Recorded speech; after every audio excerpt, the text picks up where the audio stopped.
Album and Beer Club. Hello and welcome to another episode of Album and Beer Club. And today we're going to be looking at the debut album by the Libertines called Up the Bracket. Up the Bracket. Do you know where that comes from? Up the Bracket? No. Well, Pete Doherty, I don't know whether Cole Barât is as well, but Pete Doherty is a big fan of Tony Hancock, the comedian. Yes. And that was one of his phrases, up the bracket, which meant a punch in the throat.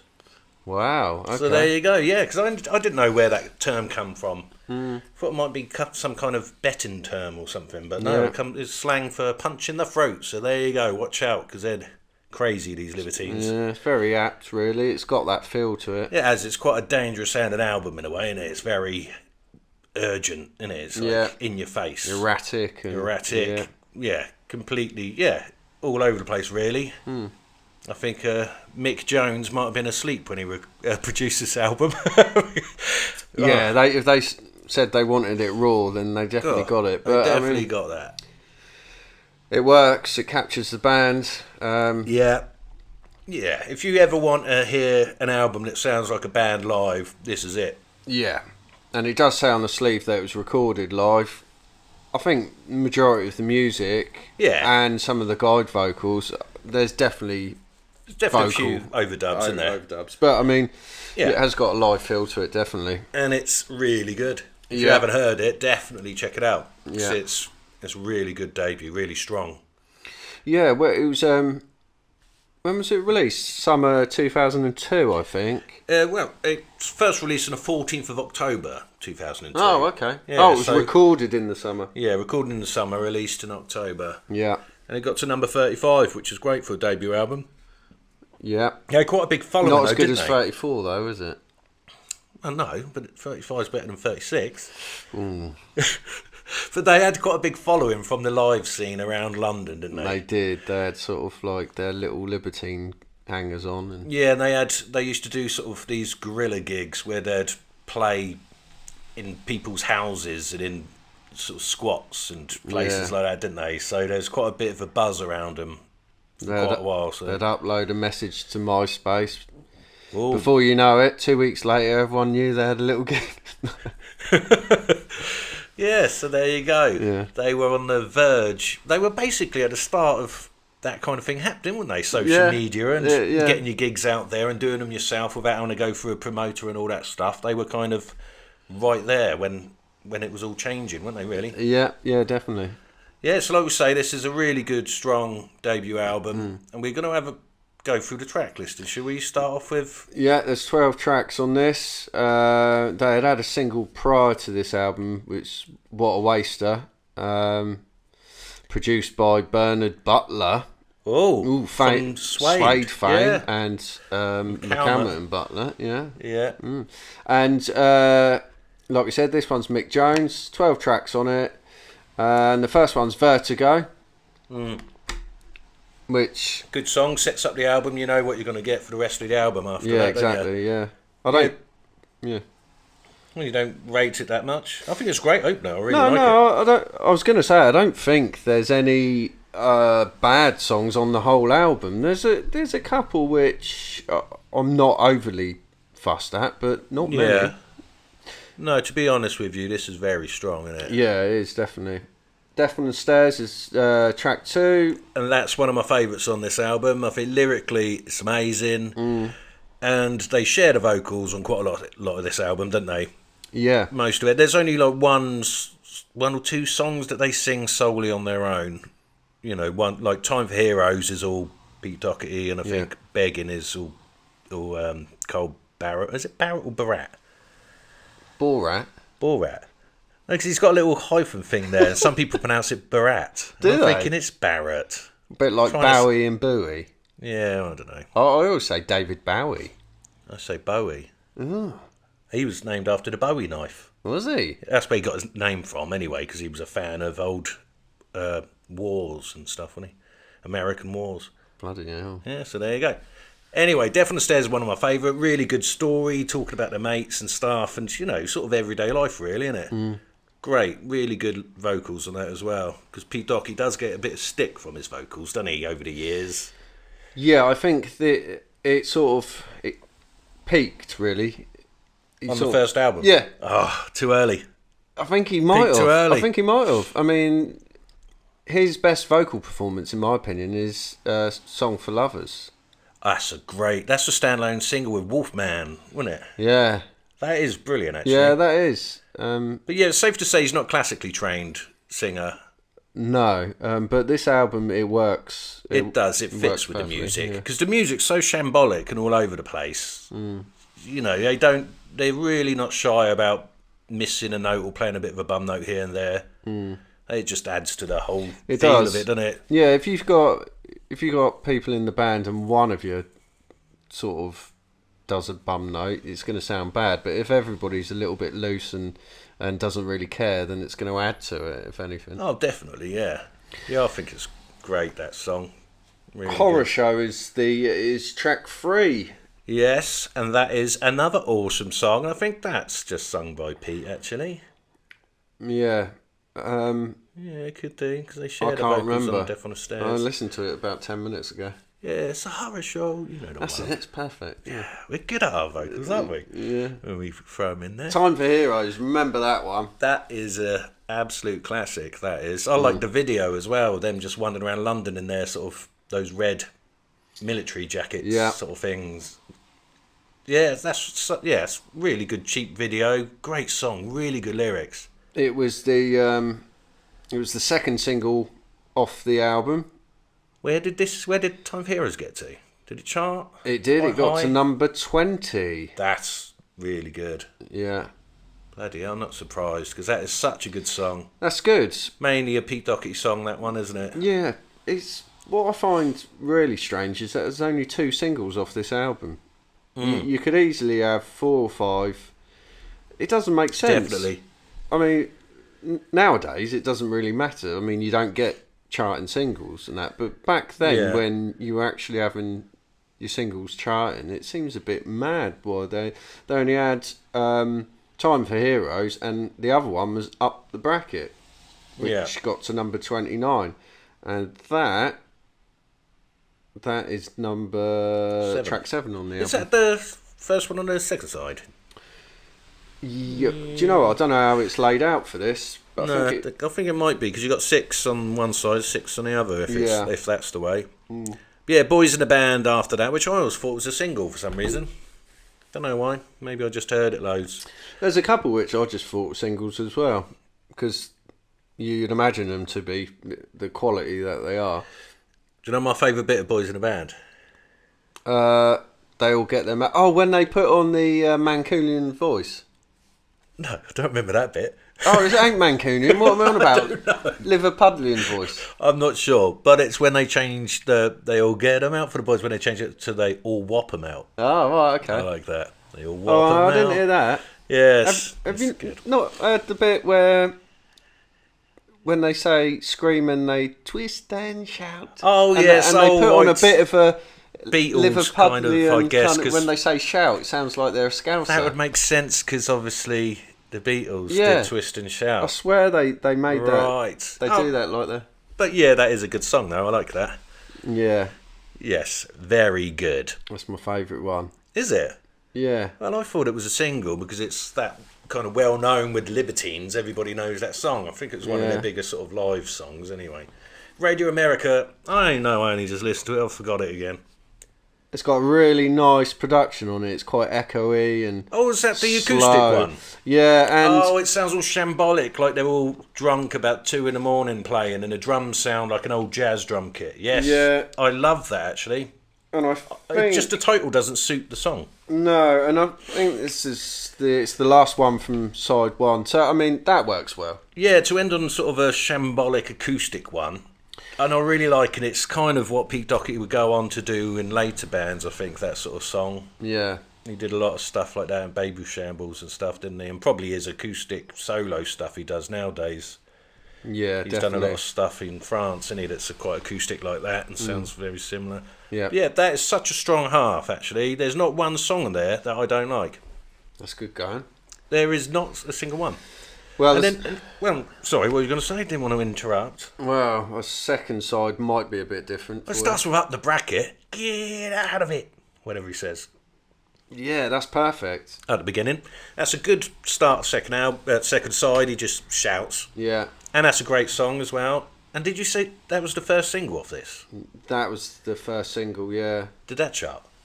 Number 29. Christ, so they 2 top 30 hits, and their album was a top 40 hit because it got to number 35. Yeah, So that's good going. But like I said, they did have a big buzz around them, didn't they? Ooh. Yeah, Tell the King. Tell the Kings, a lovely slower tempo slower tempo track. God, It is. a mouthful. It reminds me of their second album for some reason. It does. It's It got could that kind of fit on feel there quite well, couldn't Yeah. But yeah, that's another decent song, really good song. it? Yeah.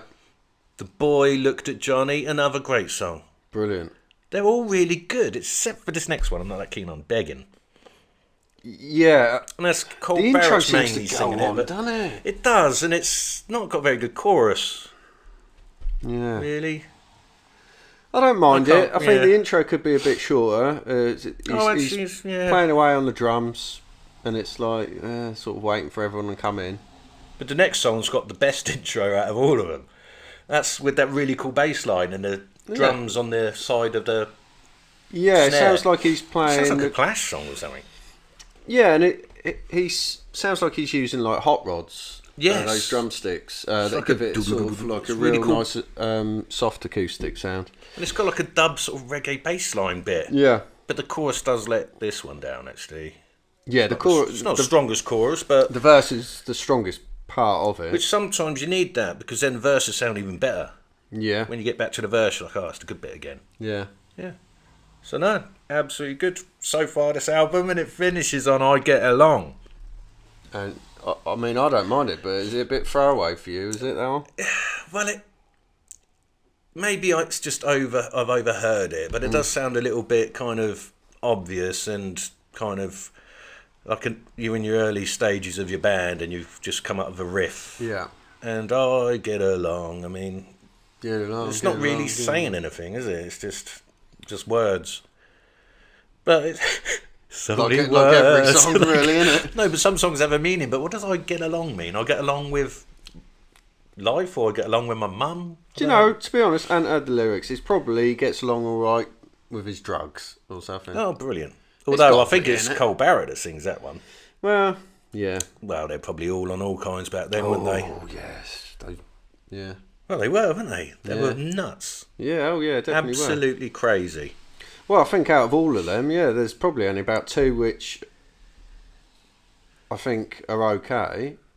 But all the rest I think are great, and I don't dislike any of them. But... No, I don't. To be fair, there's only 2 that I would probably skip, and that's Begging and I Get Along. The rest of them I think are fantastic. That still leaves 10. Oh, you're going to give this a pretty strong mark then, I really am, actually. I think I'm going to give it a very strong 4.5. 5. No, I'm not sure. But yeah, so it's quite... Well, not quite a good album. It's a really good album, and it's speaking about kind of life in London, isn't it? And it's got some shady characters they're speaking about. Yeah. They mention Valence Road, which is the craze address. Do you know what I mean? And all these different things. And so yeah, it's a very British album. British isn't it? working class album from the streets. Yeah. And in that kind of world where they lived with sort of drugs and drink and squats. And it sounds like it, doesn't it? Yeah, definitely. I mean, it's a great debut. You'd Really struggle good. to find a better one, really. Yeah, to be this honest and raw, I think it stands alone with that. Do you know what I mean? Can you name a better debut album?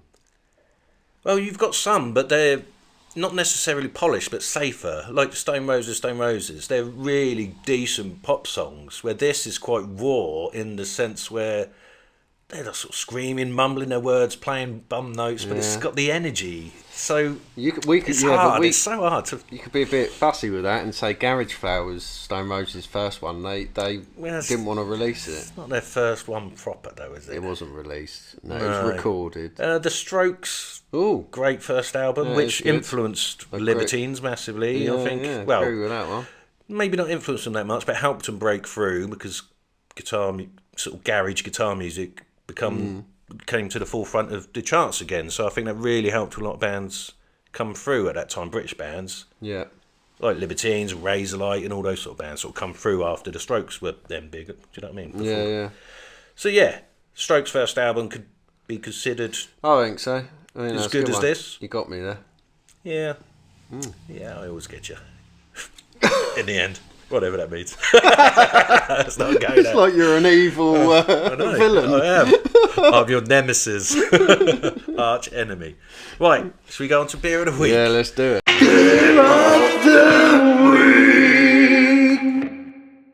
Beer of the Week today, we've gone for Camden Hells. Yeah. And it's a lager. Yeah. And it's from Camden Town Brewery. And the link is, because that's pretty much where they're from, isn't it? Where the band originated and got together, I think. Yeah, I mean, they're London-based, but yeah. I thought it was around Camden area. Yeah, definitely, because you had sort of all the music coming out of Camden at that time, didn't you? Razorlight as well, from a lot of them, they started gigging around Camden. Yeah. I think it's probably because they gigged around there quite a lot, that they were based there. Same with Amy Winehouse and that, wasn't it? They were all from the same sort of clique of It was friends. like that in the 90s, actually. They used to go to the, what was it called? The Good Mixer or something like that. It was in Camden, little bar there. And well, you had it before with the punks and that as well, wasn't it? Around that sort of... madness and all of that sort of hang around Camden, didn't they? 100 Club and that. Dublin Castle. Dublin Castle, yeah. That's madness, isn't it? Yeah. Right. Good Mixer was like a pub hangout with Blur and all that lot, and then these lot. Yeah, so that's the connection, is Camden Town, because they're a London-based band, and grew their following around Camden, playing a lot of the clubs and pubs around there. And it is a really nice one. This is Hells Lager. You ever played Camden? No. No. You? Yeah, you haven't. Yeah. Did you recently? Yeah. Can't remember where it is. I've forgotten the venue. It's quite good though. Right. It's about £8 a pint though. London, innit? That's why you shouldn't go. What the Hells? Thank you for asking. Hells is the love child of our two favourite German beer styles, Hells and Pilsner. Clean, crisp and dry. It's the beer we always wanted to drink and the reason we started our brewery. We hope you agree. And I will have to agree. Yes, it's made by a Bavarian yeast. Is it? Yeah, so there we go. And kettle hops. Lovely. There you go. That's good. We rate that. That's a great lager. The first time I had that was when we were in Arundel. Yeah. And we popped into that pub. Because you do see it in pubs quite a bit now. You do. Yeah. Yeah, but I thought, well, give that a go, and it was bloody lovely. Yeah. Pardon me. Well, there you go. That was Beer of the Week. Yeah. Now we're going to talk about the artwork. Okay. Well, this is the cover. Yes. Which, me, being an idiot, I always thought it was a silhouette of the band, because I've never paid much attention to it, but it obviously isn't. Apparently, it's a photograph of the Argentine economic crisis, which went on between 1998 and 2002. And we had no idea what that was about. No. But that's Riot Police on the front. Police on the front. I sound like Roger Rabbit then. Police on the front with their riot shields. And we recently done, you may have heard it, we done the Clash first album, which made us think of this because Mick Jones, Clash, producing this, and then it just so happens the Riot Police here, and on the back of the Clash one was the riot of the Notting Hill Carnival. Yeah. On the back of the cover here, it's got these two reprobates. Yeah, look at them. Yeah, Carl Barât, or Barât, the guitarist and singer, and Pete Doherty, guitarist and singer. In this band, I really feel like the bass player and drummer gets a bad look in, because they're kind of... It's like Liam and Noel and Oasis, isn't it? Yeah, and I thought exactly the same thing, and then I read up on it, and they basically signed a contract as those two. Oh, I see. They asked the bassist. No idea. Sorry, mate, I've forgotten his name. I can't remember either. Yeah. Gary Powell's the drummer. And Chris. Can't remember. Anyway, so they asked him back into the band because he had left. Yeah. They asked him back into the band, and they gave him songwriting rights of like a session musician. and Gary Powell as well. I don't know if it's changed now. I don't know if they're equal now, but they were brought back up. They're brought back into the band on like a session musician kind of percentage and contract. So they were like a duet.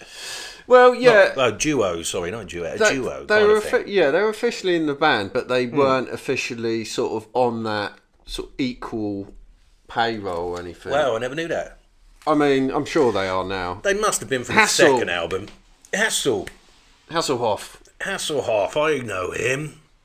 Yeah. He's that dude with a flash motor, isn't he? Yes. But yeah, because that used to annoy me as well, and I think that's why. I see, that makes sense. So that imagine being in a band and you're actually like together writing the songs, but you're like the session musician. That's a bit shit, I mean, I think they thought, well, we're actually in the band and we keep going, we're going to be officially, but for the moment... Yeah. Well, we'll have to look at the second album and see whether they're writing credits and they got full sort of credits on it. They got a photo of them on the back, but the front cover's gone even more coal and... Oh, it's just them two on the front showing off their Libertines tattoos, isn't it? So it's gone even more like... Yeah. I wondered why it was just them two all the time. I'd have been really pissed off if I was the That's drummer. why I looked it up. There you go. That's that mystery solved. Wow. Yeah, so I wanted to say my least favourite song on this is Begging. Yeah. What's yours? I would say... I might have to agree because I don't like the intro. It goes on for quite a bit. Yeah. But the rest... Brilliant. I think it's hard to pick a favourite, isn't it, really? Yeah. Well, yes, it is. Death on the Stairs or Time for Heroes is mine. I can't pick between them. Do you remember when we were doing the names before they had names? We forgot to do that last time. Do we know this? Yeah, the Clash one we forgot. Do you know what? I can't think of what they were. Oh, I think they were called London... No, it was... London Pride. That would have been a great link to the beer. They were called London SS. Why didn't we say that when we did But, I mean, it was different members and stuff. Anyway, so back onto Libertines. Who were they called before? Oh, I don't know. I thought you might have known. Oh. No. Well, that was good little feature of our podcast there. Yeah, well... We don't even know. No. But message us if you do know. Maybe they didn't. Maybe they just had a cool name to start with, because it is a pretty good name. Yeah. I swear they must have. But it'd be interesting to find out. Right, we've run out of time, so we need to give it out of 10. What are you going to give it? Well, I've got to give it an 8, really. I'm going to give it an 8 as well. Wow. There we go. Shut the door. Yes. Big album, love it. Right. Thank you for listening. And we'll see you next time. Cheers. Cheers, bye. Bye. Album and Beer Club.